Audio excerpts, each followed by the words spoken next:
Welcome to Pennsylvania in Focus. I'm Kristen Smith, Pennsylvania editor for the Center Square, and joining me today is the Center Square's Pennsylvania reporter, Anthony Hennon. And this week, everyone's talking about hydrogen hubs. Recently, the federal government announced 7 different regions in the country that are going to have these hubs. 2 of them are in Pennsylvania. So, Anthony, talk to us a little bit about what hydrogen hubs are and why Pennsylvania is such a popular choice for them. Yeah, so essentially, you can kind of understand this as a network or connection of various manufacturing industries playing into what they're starting to call a hydrogen economy. The idea here is rather than running some of these heavy industries like steel making, chemicals pop up in this a lot of this heavy industry that cannot be electrified, rather than using natural gas and fossil fuels to run it, switch that out to hydrogen, which does not have any carbon emissions. So in the East, the hydrogen hub based in Philadelphia, the Mid-Atlantic Clean Hydrogen Hub, the idea behind that is to fuel it with nuclear power, wind, and solar, whereas the Appalachian Hydrogen Hub, which will be based in West Virginia, but will also spill over into Western Pennsylvania, that one will be run with natural gas, but also the emissions from that will be captured and stored underground as a way to make it at least carbon neutral. So we're seeing about, I believe, $1.7 billion total coming into these two from the federal government, as well as what senators are saying, billions more in commitments from private sector companies to make this happen.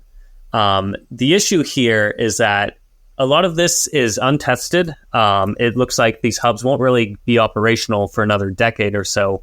And there's not as much transparency on the long-term outcomes, on the community benefits that are supposed to be coming in as part of these agreements, and some of these basic, what will happen next? What are the taxpayer funds going to? So you're saying that it's not exactly the magic elixir to climate change that makes everybody happy, and that it is fueled on hope, I think, is kind of the underlying thing here. Especially with something like carbon capture and storage, there's a lot of talk about the potential in Pennsylvania for it, basically storing this stuff in empty areas where shale gas has been produced. But the problem here is we've seen in the last decade or so almost $1 billion be sent out from the Department of Energy to kind of show how these work. And most of these projects that have been funded have not really happened. There's one project that started up and then months later got shut down due to economic factors.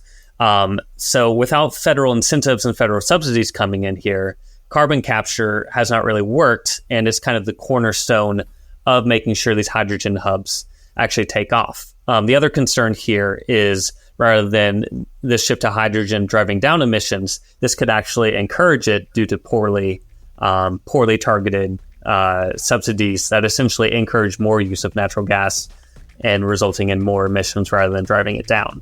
There's a lot of back and forth here on how much this will actually work, as well as interesting political coalitions supporting and opposing it. Listeners can keep up with this story and more at thecentersquare.com. For Anthony Hennon, I'm Kristen Smith. Please subscribe and thanks for listening.